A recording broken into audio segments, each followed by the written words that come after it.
Sudhanshu Trivedi BJP प्रवक्ता हैं और राज्यसभा सांसद भी रह चुके हैं। किस तरीके से देखते हैं ये जो सूची आई है?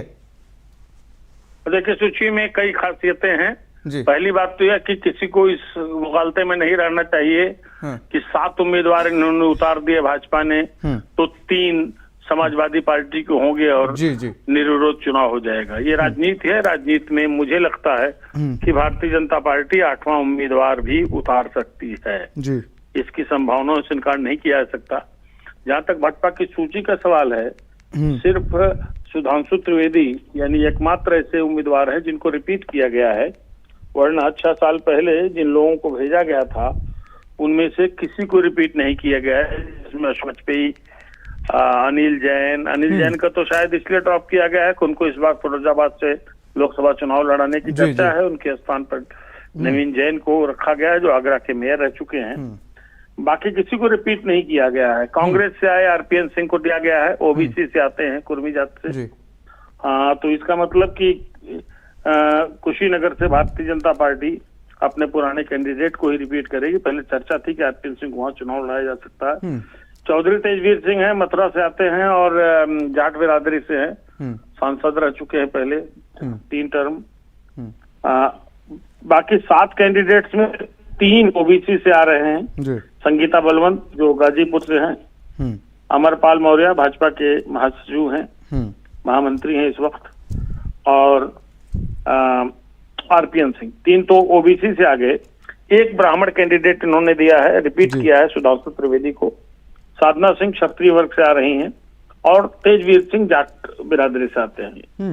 नवीन जैन तो जैन है।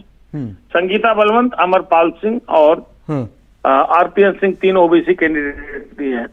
तो इस लिस्ट में आप देख सकते हैं कि भारतीय जनता पार्टी के प्रति जो वफादार रहे हैं वर्षों से उनको भी जगह मिली है और चौधरी तेजवीर सिंह और आरपीएन सिंह जैसों को भी जगह मिली है जो दूसरी पार्टियों में क्रमशः कांग्रेस और लोकदल में बहुत अच्छी स्थिति में रहे हैं, केंद्रीय मंत्री रहे हैं या सांसद रहे हैं।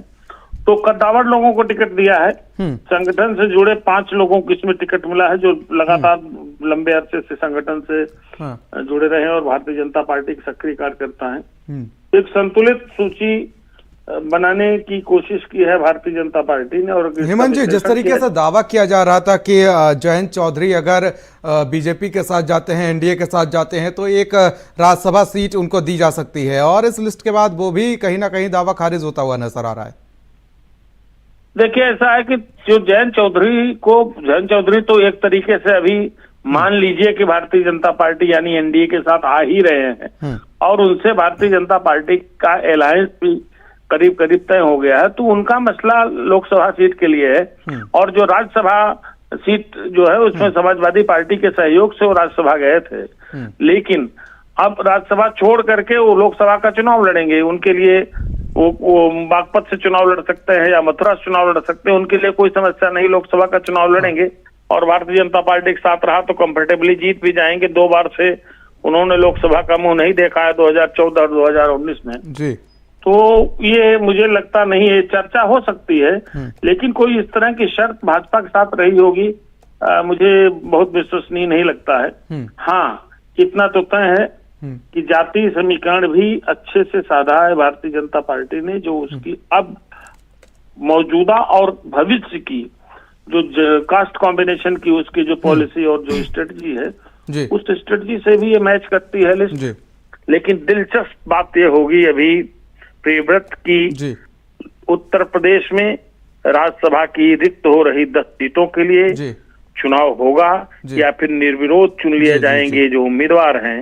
इस पर अभी एक तरीके से सस्पेंस मेरे दृष्टि से बचा हुआ है क्योंकि 8वीं सीट के लिए। बहुत बहुत शुक्रिया हमारे साथ जुड़ने के लिए हेमंत जी आपका और तमाम जानकारी हमसे साझा करने के लिए।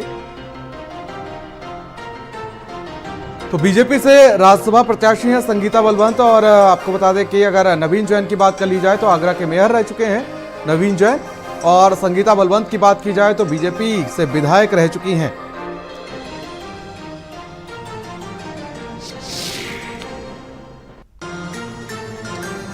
तो वहीं आपको बता दें कि मुख्यमंत्री पुष्कर सिंह धामी ने उत्तराखंड में महेंद्र भट्ट को राज्यसभा का प्रत्याशी बनाए जाने पर उन्होंने बधाई और धन्यवाद दी है।